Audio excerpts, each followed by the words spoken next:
Bonsoir à tous, madame, monsieur. C'est l'heure de vous informer. Au sommaire de votre journal, les ministres provinciaux de l'Intérieur a ordonné ce jeudi 14 août 2015 l'incinération des produits toxiques tels que l'alcool indigène et les chanvres, un coup de filet réalisé par les services spécialisés de la province. Et notre coup de filet réalisé, c'est celui de la police du quartier Montpala.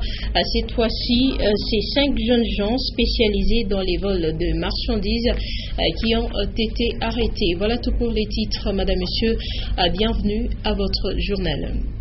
Direction la primature où le Premier ministre Augustin Matata Ponyo a échangé avec les responsables des firmes des ciments dans la province de Congo central. Les 4 cimenteries opérationnelles dans cette province ont été inspectées et évoluent normalement. Un reportage de nos confrères de Nyota Kinshasa.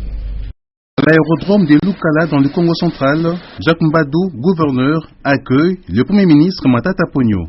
Tour à tour à Lukala, le Premier ministre s'est entretenu avec les responsables de 4 cimenteries. D'abord, ceux de la cimenterie de Lukala, Silou, ceux de la cimenterie Nyumba Yakiba, débaptisée cimenterie Congo, les responsables de la cimenterie nationale Sinat, enfin ceux de Barnet, PPC. Tous ont présenté au chef du gouvernement les avancées enregistrées dans le développement de leur entreprise ainsi que les problèmes auxquels ils font face en vue d'obtenir des solutions idoines. Juste après, le Premier ministre et sa suite se sont rendus dans les sites d'exploitation de la cimenterie Congo, la nouvelle cimenterie du territoire des Songololo, en pleine construction.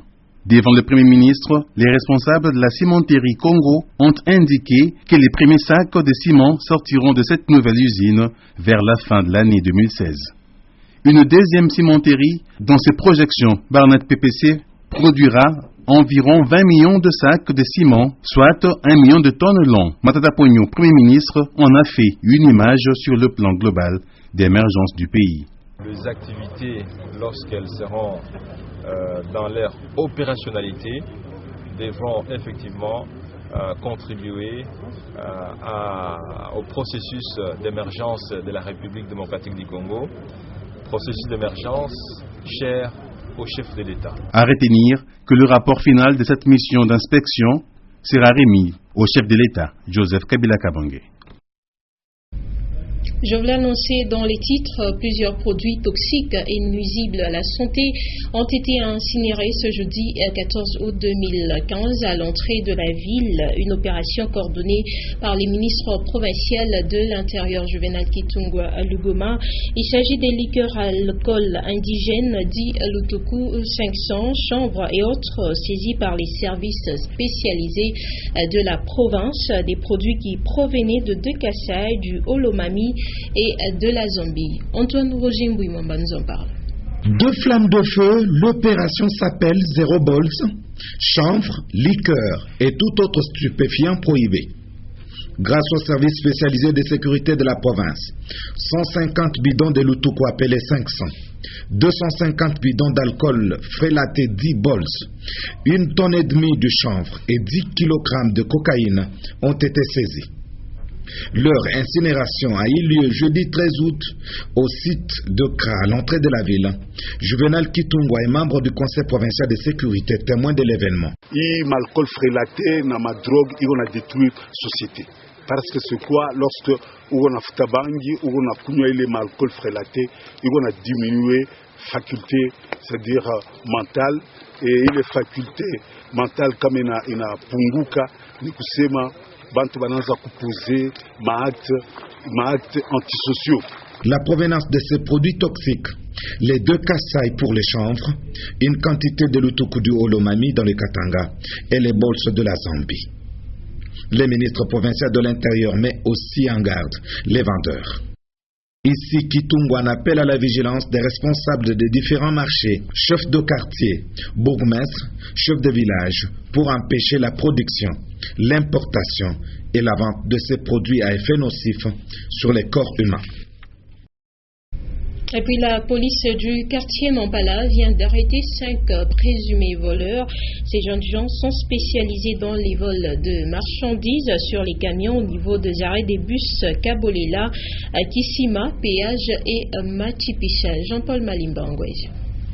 5 jeunes hommes spécialisés dans les vols de marchandises des camions qui passent sur la route Kipushi-Kasumbalesa viennent d'être arrêtés par la police nationale congolaise en pleine opération sur les tronçons Matipicha-Kisanga péage. Selon la police du quartier Mampala, ces présumés voleurs arrêtés pillent les biens et autres articles se trouvant au-dessus des camions et voitures avec agressivité à toute personne qui ose signaler au chauffeur. Le chef du quartier Mampala estime pour sa part que la justice fera son travail pour décourager ce genre de pratiques. Chaque fois, ils sont en train de déranger les camions track. Ils montent là-bas, ils volent et nous avions mis la main dessus. Par ailleurs, il faut retenir qu'il y a quelques mois, la mairie et la commune Lubumbashi avaient arrêté d'autres jeunes qui volaient le marchandise transporté sur les tracks au niveau de l'arrêt des bus Matipicha et Kabolela. Pour les autres qui traînent encore sur la rue, nous leur demandons de vider et de cesser cette pratique. Nous allons continuer à matraquer tout le monde. En ces jours, les différents groupes de jeunes spécialisés dans ces opérations de vol auraient repris ces activités tout au long de la route Kipushi au niveau de l'arrêt de bus Kabine, Kabolela, Matipicha et Kissima. Les prix du transport en commun de la ligne Gécamine-Matipicha-Ville est revu à la hausse par certains conducteurs. À la base, les recouvrements forcés organisés sur la ville de Lubumbashi. Antoine Roger Mbouimamba. Depuis le lancement du recouvrement forcé, vignette 2014, contrôle technique, assurance et patente, les transports en commun est un véritable casse-tête pour les populations de Gécamine, Kisanga, qui se rendent au centre-ville. Il y a carence de véhicules, les prix a doublé. Taxi 1000 francs, Dubaï c'est 500 francs. C'est suite aux barrières sur la route. Outre cet aspect, l'on signale une autre ligne de transport de Gécamine Kassapa qui serait méconnue de l'État. C'est une entente entre chauffeurs et clients. Cependant, les associations des chauffeurs, éléments de la police de circulation routière, ceux en tenue civile, Transcom et la mairie, eux, opèrent en percevant leurs taxes et autres. L'autre aspect décrié par les conducteurs, c'est cette cohabitation toujours difficile entre eux et les services qui ravissent même les volants au point de provoquer des accidents. D'où ces interrogations. L'État est-il informé de ces nouvelles lignes? L'augmentation des prix de 500 à 1000 francs congolais pour les taxis et de 200 à 500 pour les taxibus? Que fait l'État pour décourager la tracasserie? Se demande plus d'un. Transport toujours avec ces images en illustration, les chauffeurs des taxis et taxibus œuvrant sur les lignes Ville 30 juin et Polo ont observé un mouvement de grève ce jeudi 14 août 2015. Ils protestent contre les tracasseries dont ils sont victimes de la part de certains éléments de la sécurité routière. Une situation à la base du climat malsain observé dans les arrêts des bus 30 juin et un Polo. Face à face ce jeudi 14 août entre les conseils provinciaux de l'ordre des médecins et les commissaires provinciaux de la police nationale congolaise du Haut-Katanga au centre de cette rencontre a amené les agents PCR à avoir des égards face aux médecins sur la voie publique. Un reportage de Janine Boudjou. D'entrée de jeu, le commissaire provincial de la police nationale du Haut-Katanga a fait un bref exposé sur l'organisation et les fonctionnements de la police nationale. Le général Jean Bosco Kalenga a également expliqué le rôle de la police de circulation routière, les conditions exigées par l'État congolais pour qu'un véhicule soit sur la voie publique et des conditions de conduite. S'en est suivi un jeu de questions-réponses. Dans leurs interventions, les médecins ont déploré le manque d'égard que certains éléments de la PCA PCR affichent face aux médecins. Selon ces personnels soignants, les agents PCR s'en prennent trop aux véhicules avec cabucés sur les routes.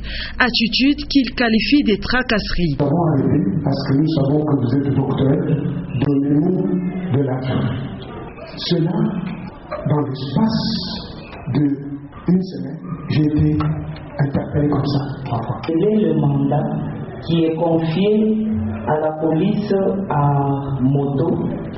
Cette police qui s'estime être très importante, supérieure à toute la police.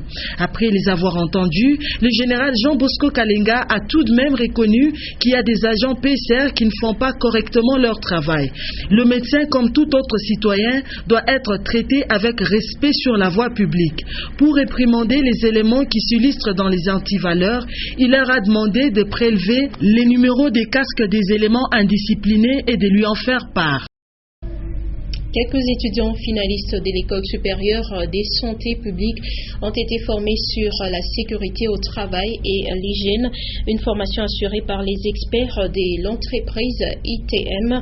Les notions ont été pratiques et les responsables de cette entreprise ont déclaré que leurs portes sont ouvertes à tous. Léon Magloire Munga, Félicien Kassongo. C'est une cinquantaine d'étudiants finalistes de l'école de santé publique qui viennent 4 jours durant de recevoir une formation sur l'hygiène et la sécurité au sein d'une entreprise. Les notions ont plus été pratiques avec des matériels aux normes sécuritaires modernes. À l'issue de cette formation, assurée par International Training and Motivation ITEM, les participants ont reçu des brevets. Ceci était vraiment très bénéfique pour nous parce que nous avons appris comment identifier les dangers, comment apporter les mesures palliatives et promouvoir d'ailleurs ce qui peut être fait par la suite. En tout cas, la formation vraiment nous a très bien outillés.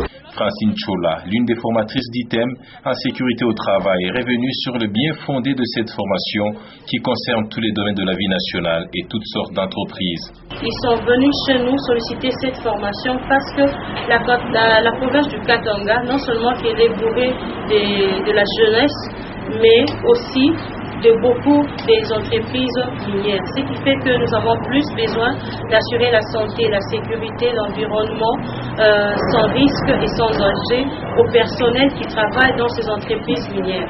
D'où j'invite tous les étudiants de l'année terminale de venir nombreux dans notre entreprise pour effectuer ou passer par la même formation. Les portes d'ITEM sont donc grandement ouvertes à toutes les entreprises désireuses de former leur personnel dans différents domaines. Les bibliothèques de Lubumbashi, Kinshasa et d'ailleurs viennent de s'enrichir. De nouveaux ouvrages se retrouvent dans leur rayon. Il s'agit de celui de Julien Kilanga Moussinde, de la parole à l'itinérance. Et le deuxième ouvrage est les romans de Christian Kunda intitulé Ouvrez la porte, n'ayez pas peur. Le recteur Tchabumumba a verni ses ouvrages au bureau Wallonie-Bruxelles de Lubumbashi ce jeudi 14 août 2015. Antoine Roger Mbouimwamba, Julien Kilanga Moussinde, une parole à l'itinérance et ouvrez la porte, n'ayez pas peur. Ce sont ces 2 ouvrages portés sur fond baptismaux jeudi 13 août 2015 par le recteur Tchabumumba. Je te souhaite longue vie, une très large diffusion et plein succès. Au bureau des Wallonie-Bruxelles de Lubumbashi, l'assistance constituée de la crème intellectuelle suit différentes allocutions ressortant les contenus de ces œuvres de l'esprit. Dans le premier ouvrage, résultat des actes du colloque tenu à Lubumbashi sous la coordination de Jean-Marie Dikanga Kazadi et Emmanuel Bagné-Suizé de cette race, on démontre le parcours par la grandeur, itinérance, témoignage et retour de Julien Kilanga lui-même, à qui est dédié l'ouvrage. Il en est reconnaissant. Et comme objet de ce livre, faire un commentaire serait une manière de parler de moi-même. Je ne voudrais pas parler de moi-même. Quant au roman du professeur Christian Kunda Mutoki, l'auteur fait voyager les lecteurs en traduisant ce qu'il ressent en lui. Ces livres vernis sont désormais disponibles dans différents rayons de bibliothèques locales, nationales et internationales. Un plus pour les amis du savoir, scientifiques animés toujours par les soucis de la recherche et connaissance au profit de la société.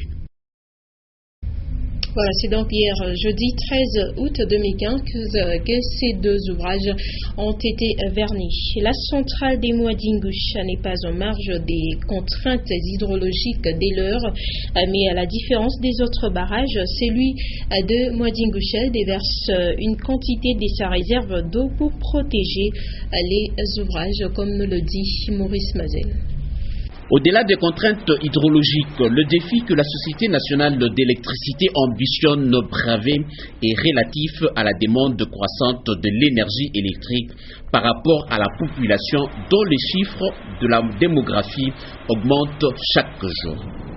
Aujourd'hui, avec l'expansion des villes et des entreprises minières qui naissent au Katanga, la demande très forte du courant électrique dépasse de loin la production que la Société nationale d'électricité est à mesure d'offrir proportionnée à toutes les centrales qu'elle possède à ce jour.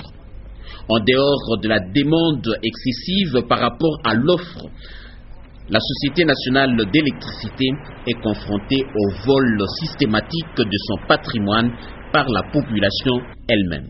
Des pylônes haute tension sont déboulonnés, les câbles sont sectionnés et le raccordement est fait dans la clandestinité. En dehors des abonnés identifiés, la Société nationale d'électricité perd chaque jour sa production qui se distribue frauduleusement. En somme, le comportement non rationnel des clients de la Société nationale d'électricité qui allument les ampoules pendant la journée handicape au plus haut point la Société nationale d'électricité.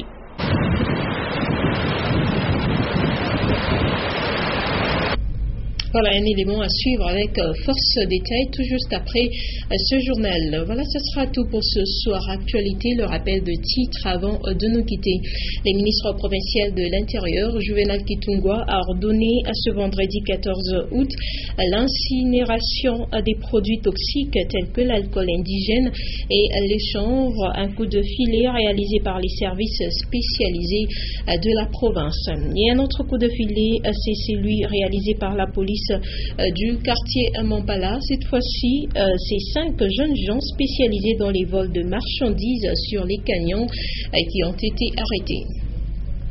Merci à vous de nous avoir suivis. Retrouvez à 23h Linda Luka-Lubonkoto pour la dernière session de nos informations. Très bonne suite de programme sur Nyota Télévision.